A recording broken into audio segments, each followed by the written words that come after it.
How are you this morning?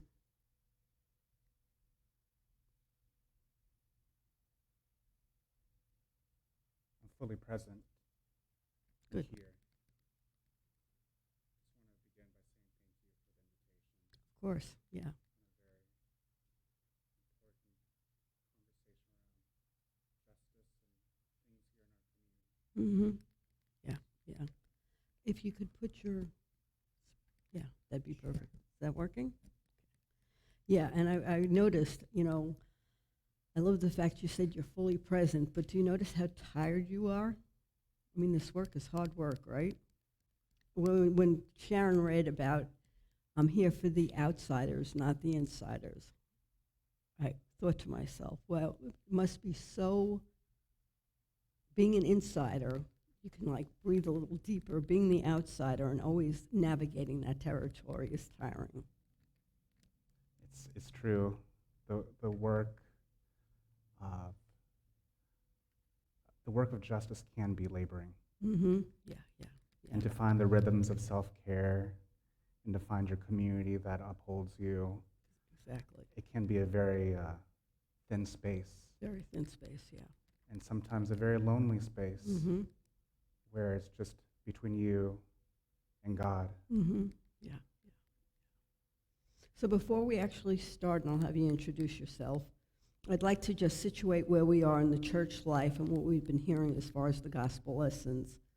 So last week we had Trinity Sunday. We heard about the Great Commission in Matthew. So that's the very last chapter in Matthew's gospel, at the end of Matthew's gospel, where Jesus tells people to make disciples of all nations, and we kind of navigated exactly what does that mean. Are we to go out there and convert everybody to Christianity?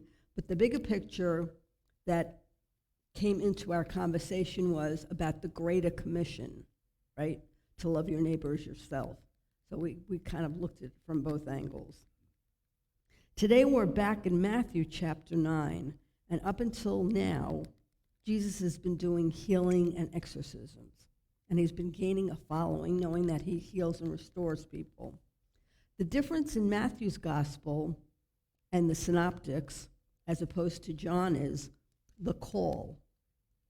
When we say we're called, in John's gospel, the people were called to listen as listeners, to know, to have the wisdom to know about God.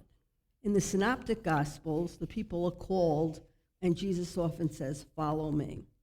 So when Jesus says, follow me, like what does that mean, right?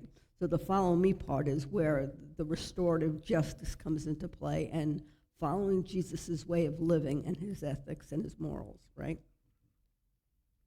So at the beginning part of this story, Jesus says to Matthew, follow me. And Matthew is a tax collector.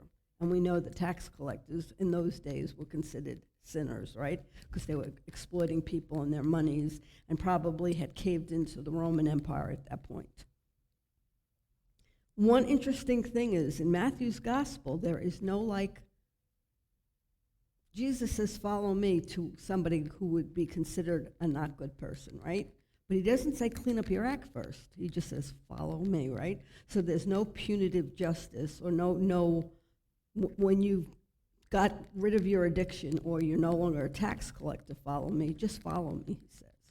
So then he's eating dinner at Matthew's home, and the religious leaders are there, and they see that all these disreputable people from the neighborhood, our maybe houseless brothers and sisters at crooks, come in and eat with them. So they want to know why Jesus is sitting down and eating with these people. And then in chapter 14, which we did not hear, the disciples asked Jesus about fasting. Who needs to fast and who doesn't need to fast, and who eats and who doesn't eat. Then we come to the story about the religious leader, Jairus, who comes to Jesus and says, my daughter has died. If you come to her, you can restore her life. Right sandwiched in with that story, as Jesus goes to follow the religious leader, a woman comes up, and she's been hemorrhaging for 12 years, and she's behind Jesus and touches his garment. And Jesus responds by telling her her courage and her faith has made her well. He then proceeds on to the house of the little girl, and he clears everybody out, and he says to the little girl, stand, and she was alive again. So that's where we are today. So, Raymond, would you like to tell everybody a little bit about yourself? I so loved your bio this week. Yeah. A little bit about my story. You have kind of the bio there to read, but a little bit just furthermore to add on. My name's Raymond De Silva. My parents are from the Philippines and Sri Lanka, Southeast Asia, and we are first-generation immigrants here in Oregon. So over the course of the past 10 years, part of my story has been around racial justice, racial equity within local government work.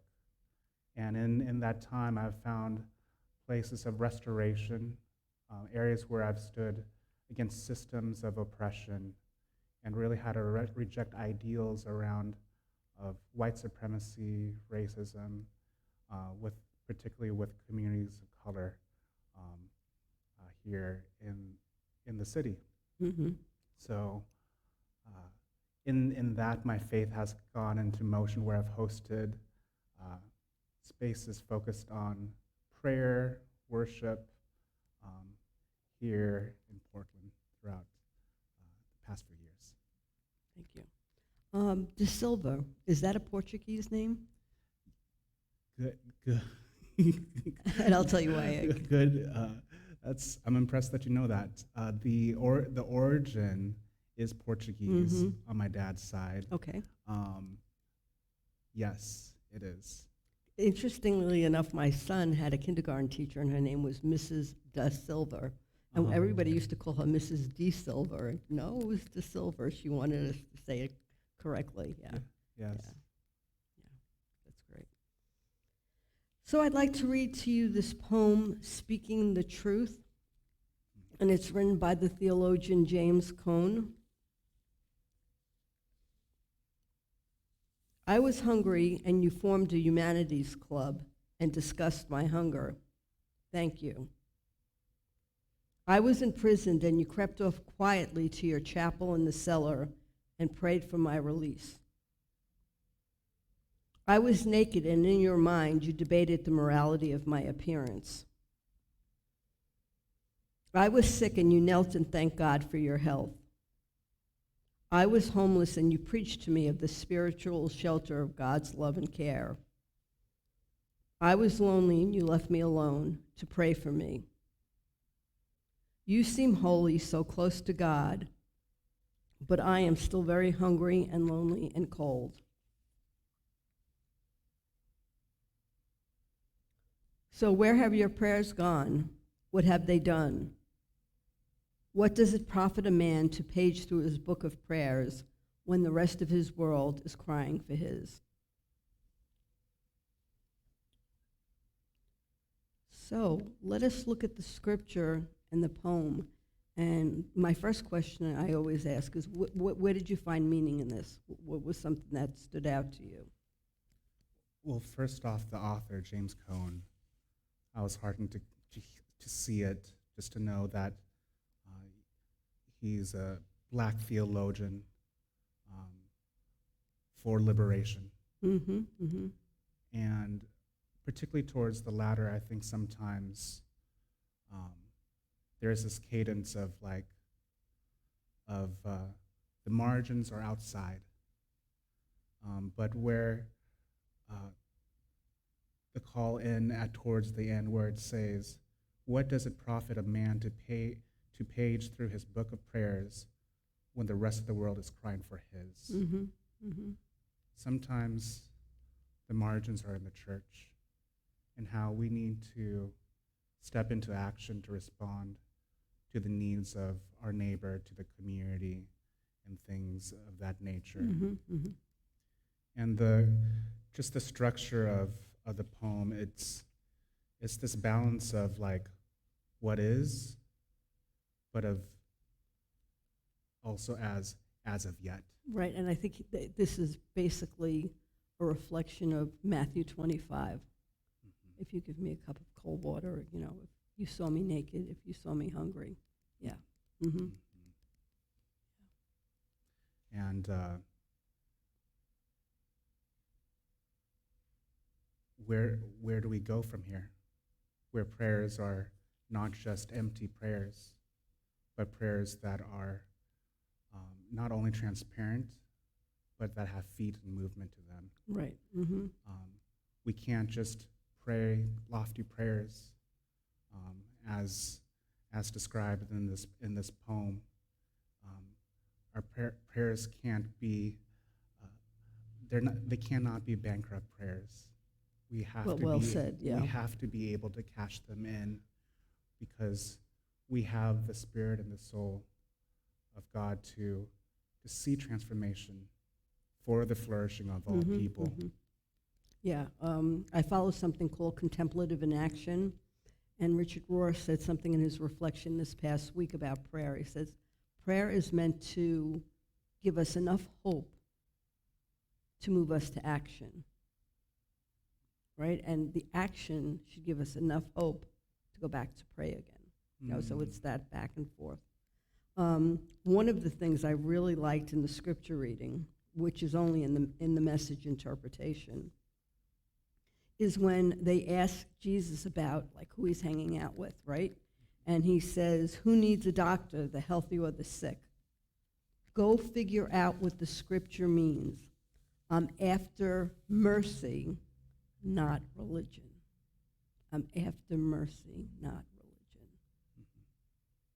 What I love about that is it's not after self-righteousness. Mm-hmm. Mm-hmm. What I like about Jesus at times is he always tried to hide himself. He didn't like the crowds. He spent time away from people. I think Jesus in that is like, we can see like perhaps he was an introvert. Yeah, and from his culture very much so, yeah. Mm-hmm. And to see self-restoration in that time of being alone, Mm-hmm. And with his close friends, and to be able to move at very strategic times of inflection to take justice in movement. Mm-hmm. Mm-hmm. It can be so important. And I think, too, that given his background and history of the parental, you know, the virgin birth and the mother and the father probably having other children from maybe a previous marriage. We don't really know the full history in that, but Jesus identifies with the outsider all the time. In his own personal story, he has situated himself, or maybe others have helped him do this, into that place of, I don't really fit in. I'm not of the status quo. You know what comes to my mind is the Latin word conspiriato. It's to be able to share breath, Mm-hmm. to share breath with the divine, to share breath with the outsider, even to the extent to share breath with your enemy. Mm-hmm. And how do you respond in these places and spaces where they can be very heavy and very loud. Yeah, and I think the other part to Jesus is identifying with the outsider is he has a personal experience of what that is like. You know, as a person who's an insider, helping a person who's an outsider usually sees through the lens of what I think you need, right? And Jesus knows that probably these misfits that are coming to the table maybe haven't sat in a home in a long time with community. So he has that sensibility of what people who are outsiders need from firsthand experience. That's really insightful. I think of the time of Jesus in Capernaum, Mm-hmm. and how he kind of describes how he wasn't an insider. Mm-hmm. He wasn't accepted in the community, even to the extent where he says he's not even able to move into a miracle for those that were there, Mm-hmm. and the frustration of being an outsider, um, and the intersectionality um, with the community that are hurting is really important. Mm-hmm. Yeah. Did you find anything in the poem or the scripture that was offensive to you or you didn't really resonate with? The piece, I guess, what I found like confusing is it's just the grief. Mm-hmm. Um, why did Jesus let Jairus' daughter pass away? Like, I've spent time with like family and friends and know how exhausting it can be to be a caretaker. Mm-hmm. Just the load it takes, sometimes more than one, to just to feed an individual, to bathe an individual, especially when they're in so much pain. And just like, Jesus, why couldn't you come sooner? Right. Well, why make them go through this, right? Like, are you like just stepping in to be the hero now? You know? Yeah. Just to like, Jesus, can we get a little respite? Mm-hmm. Yeah. Alleviate it. Mm-hmm. And to get to the point of like loss, and the reaction of like hysteria, of laughter to tears and just things of that sort, I myself find very confusing. Mm-hmm. To let it get to that extent. Yeah. And I found the part where, and most people kind of like, this is what we've been taught about the scripture, so we use this. If only I could have faith like that woman who's been hemorrhaging for 12 years, right? But I found that whole way of her needing to just touch his garment and the response, your faith has made you well, to be a little off-putting. You know, like, there are times that I think my own faith has been put through a deconstruction and there's been great doubt, you know, so it's like, well, maybe there's a little deeper reason why this woman has been ostracized and why she's got this affliction, you know, so that was a little, to me, like almost like a very shallow dialogue and way to handle that. But we'll look at the scripture and what we've been taught about it. So from the illustration deep end that we had, up there, yeah. Yeah, that's from thenakedpastor.com. So you have to put in, if you want to go and look up the Naked Pastor, he's fabulous. But just don't Google search without the .com. I had a parishioner in Hubbard who just put in Naked Pastor, and she called me up screaming. She said, all I did was get all this porn on my computer. What do I do? I said, oh my God, I don't know. I was going from one church to another. She had to call her grandson, and it got a little messy, but you have to put the .com in. Yeah. This image just, I think there's two things that kind of come to my mind. I think about the scripture where it says, my sheep know my voice. Mm-hmm. And just to know, like, what is the voice of love? You see the colors of the little hearts as the common denominator of, like, what is the voice of love of God? And to listen to that, and when you're able to listen, I would imagine that there's just fullness of joy, knowing your identity, because it is centered in love, isn't it? And to see you could see the emotion of like diving in to the deep end of love. So. And look who's already in too, right? You Yeah. can see the two that are already in the deep end, and the others are in full flight trying to get there. Yeah. One head first, a pair holding hands. Yeah. Yeah, you see that motion. Two are in, one is going in, and it almost seems like there's even like a cadence of like dance to some of them, Mm-hmm. to Mm-hmm. excitement to get there. Yeah. And I love the picture, the face, the character of the faces on the ones that are already in. They're so encouraging looking, right? They're like, come on in. You know, it's like, we can't wait for you to be here. So often we hear in the stories of Jesus that Jesus will heal somebody who people don't think deserve healing, and then they have a party and celebrate, and they don't want to come. You know, so this kind of like turned that on its head. You know, it's like everybody's very anxious for everybody to be in there. Mm-hmm. Yeah. Mm-hmm. So, what were you taught about these verses in church? Do you remember, or? Yeah, I've been untangling my story of church and things that have been harmful theology in the Mm-hmm. past, and Mm-hmm. kind of from recentering to what is authentic and true. Mm-hmm. Mm-hmm.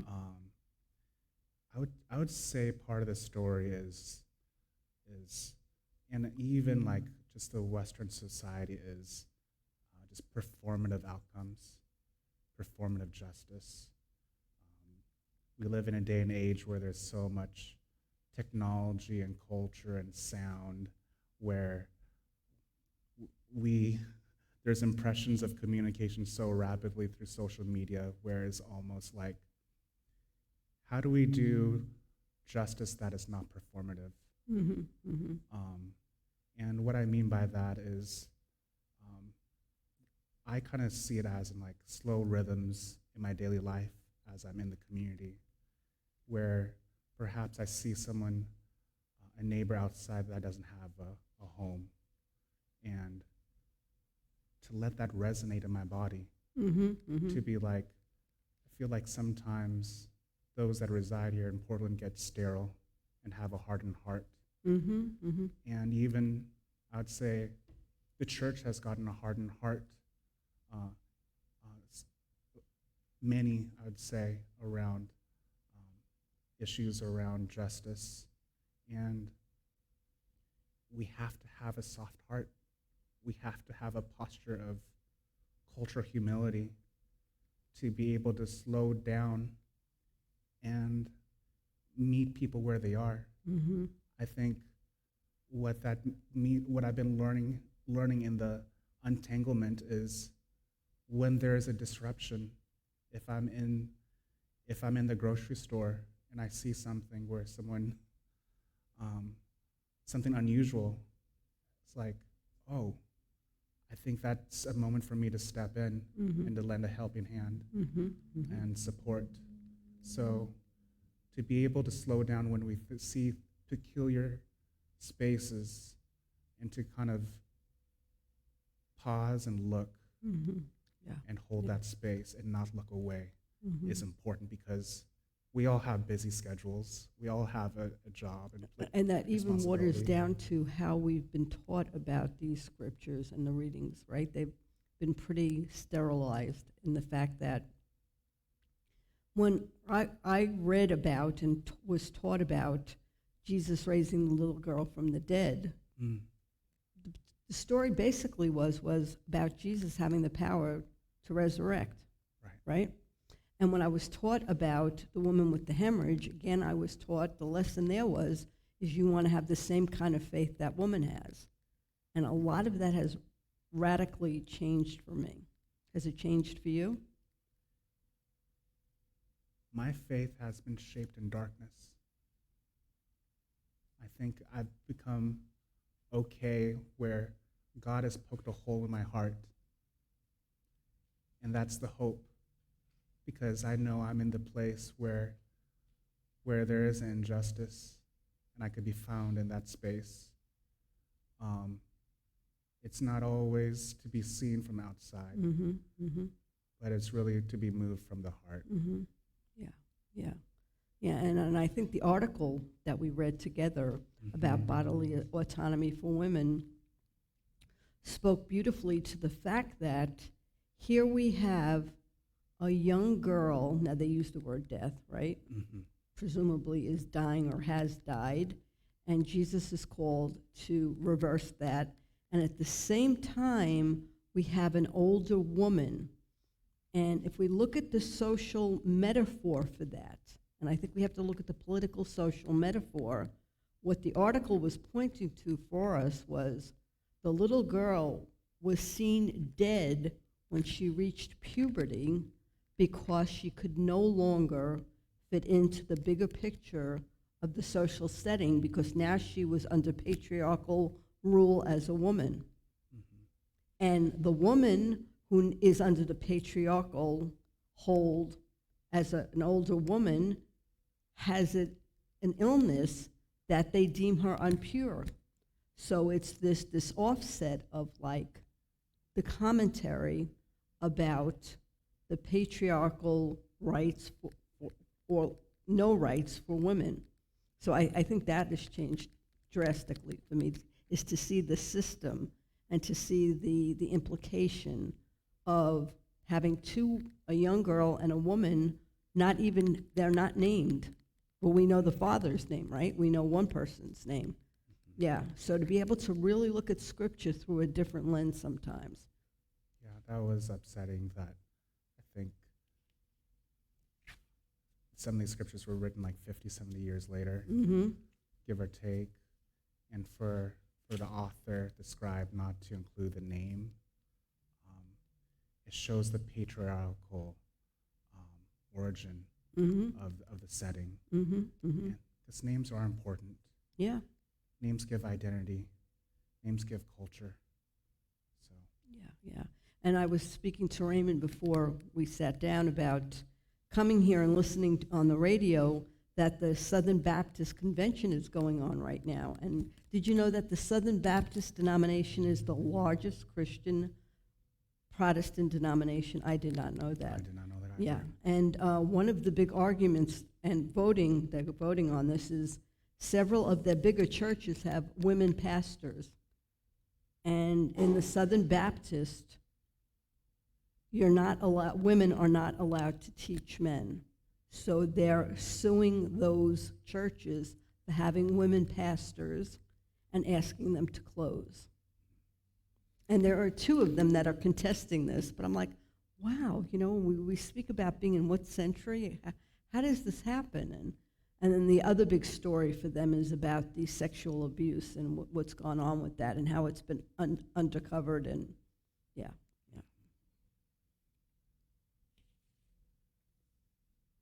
So how do you understand bodily autonomy of women in the justice work you're called to do? There's some things that come to my mind over the course of the past few years. As I kind of shared earlier, I've been working in local government for 10 years now here, and I served as a union officer for the second largest union here in Portland. And there's been a lot of challenges day in and day out in the workplace, and also access. I'll share kind of two stories. One most recently,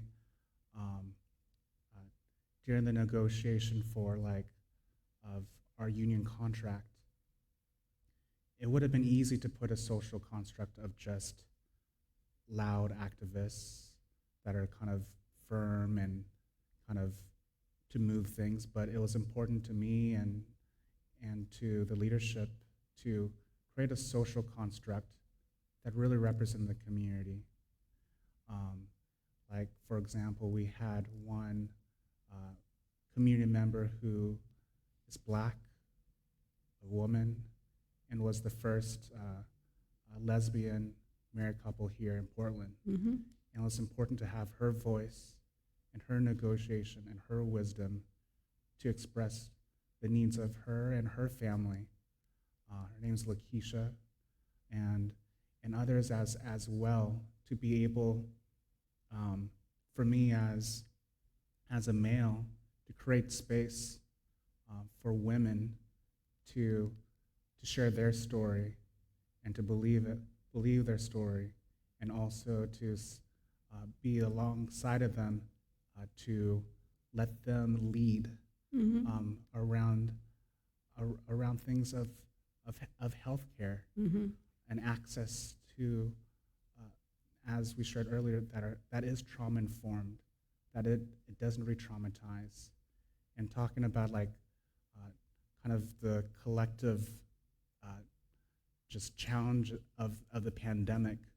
We've just seen how communities of color and women of color have had so many resistance of accessing healthcare.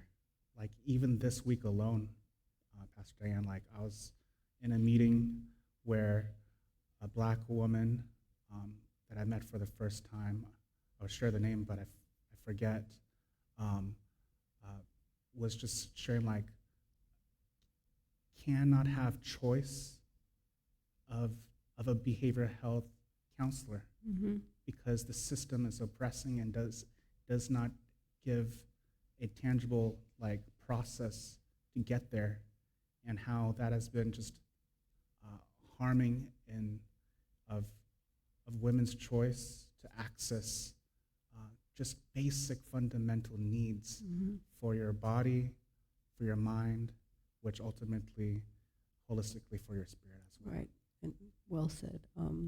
And I think basically if we don't have autonomy for our bodies, then all other autonomy goes out the window, right? Yeah. If you can't, decide for yourself what kind of food you're going to put in your own mouth, or how you're going to take a bath, or what doctor you're going to go to, or how you're going to proceed with something about this temple, then nothing else matters, really. Yeah. Yeah. Mm-hmm. And you did say about how bodily autonomy for women also infiltrates and affects other justice issues like LGBTQ, right? You see that trickling down. Yeah. Yeah. It all intersects. Mm-hmm. As we do the soul work and system work, we have to be able to have a container Mm-hmm. for all stories that have experienced oppression. How do we inclusively lead with racial justice, racial equity, that lifts the water for everyone to be able to get to just equality to our needs. Mm-hmm. Mm-hmm. And we spoke a little bit on the phone yesterday about how Dr. Randy Woodley spoke of the indigenous way of doing theology is we start with earth, right? Yeah. And we were so fondly of saying Mother Nature, and considering the earthly existence as being something feminine. But look what we've done to that. Yeah. And to understand the earth as like a family member. Right, with some autonomy. Mm-hmm. Yeah. Mm-hmm. So did the article we read help you understand Jesus as a liberator from the patriarchal system in a new way for you, or? Yeah, the article drew me into to kind of self-analyze myself Mm-hmm. as a male, as a man of color, of what does bodily autonomy for women look like? Mm-hmm. Mm-hmm. And I think part of that personal soul work that is DEI focus is like to analyze my biases around, or just collectively us as well, like around gender, privilege, power, and race.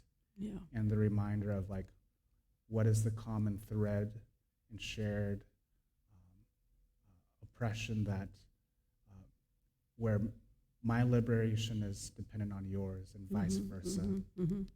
Yeah, we did some DEI training at the church with We Shine on Thursday. Mm. And we had a little exercise, and let me just see if I have what it's called. Yeah, it's called Jump Street Odyssey.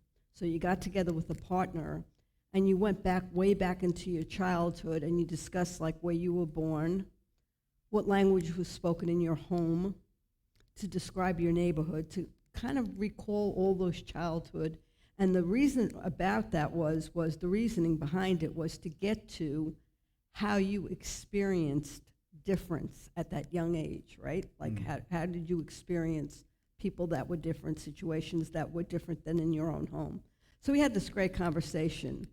And in my conversation with my partner, I blurted out a very defining moment that I didn't realize had something to do with this. I said to her, a defining moment when I felt I no longer fit in was when I reached puberty. I can remember reaching puberty at a very young age, and I could really remember feeling like I was no longer that same person that had that same connection.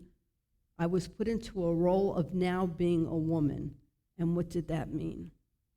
And she laughed and she said, well, she said, I was a little bit older. She said, but once in the school she was going to, once the girls reached puberty, they were given a femininity test. I'm like, what the heck is a femininity test? Like, I was like, she said, we had to walk like a woman.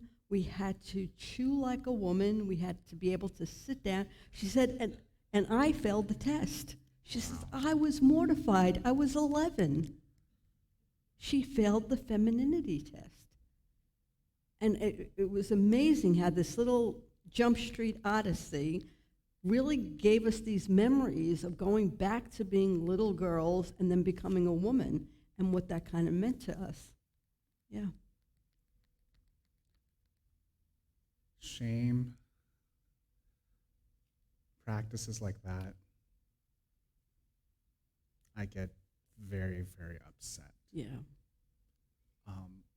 When I was a boy, a memory that I remember, my grandmother is an indigenous Filipino woman, and tiny, when she was alive, she was maybe 5 feet, Yeah. and she was kind of the classic Filipino grandmother for our family. And there was a moment that was very pivotal in my childhood. I remember my grandfather having an argument as an aggressor, and I could see just the vocal voices being loud and just the conflict in the house and how upset I was as a boy.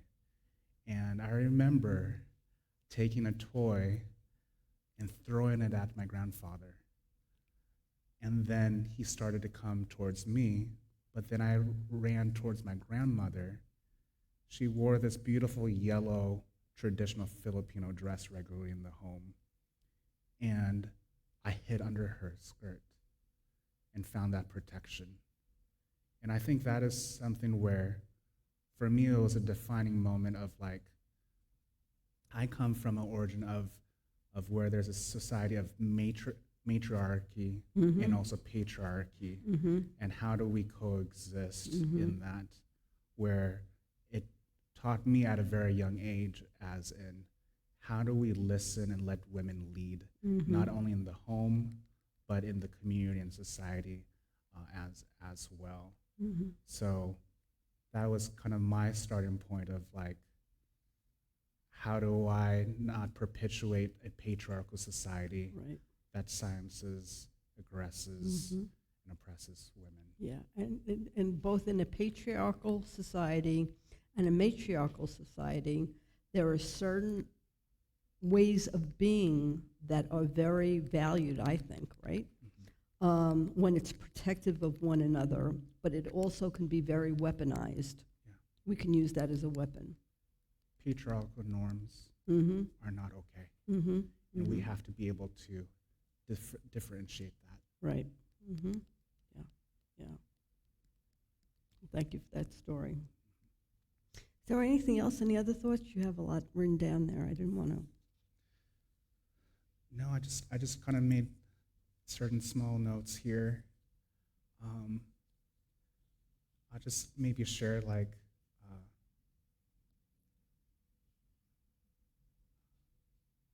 the femininity of God, as it describes in Hebrew, the spirit, ruach. Ruach, yeah. just the invitation to us and myself that we may be moved by the spirit of Ruach to take action around these ideals, that they're just not, as James Cone shared, like that they're not empty prayers. Right, and to really, like you said before, to pause long enough to see adequately what's before us, right? Mm-hmm. The hurt, the damage, what's before us, and to be able to come from a place of restoring, right? Because so much of our justice is not about restoring, and to be able to adequately take action that is restorative. Mm-hmm. Yeah. So would you like to read the poem back, Raymond? Yes. Speaking the truth, James Cone. I was hungry, and you formed a humanities club and discussed my hunger. Thank you. I was imprisoned, and you crept off quietly to your chapel in the cellar and prayed for my release. I was naked, and in your mind, you debated the morality of my appearance. I was sick, and you knelt and thanked God for your health. I was homeless, and you preached to me of the spiritual shelter of the love of God. I was lonely, and you left me alone to pray for me. You seem holy, so close to God, but I'm still very hungry and lonely and cold. So where have your prayers gone? What have they done? What does it profit a man to page through his book of prayers when the rest of the world is crying for his? Thank you.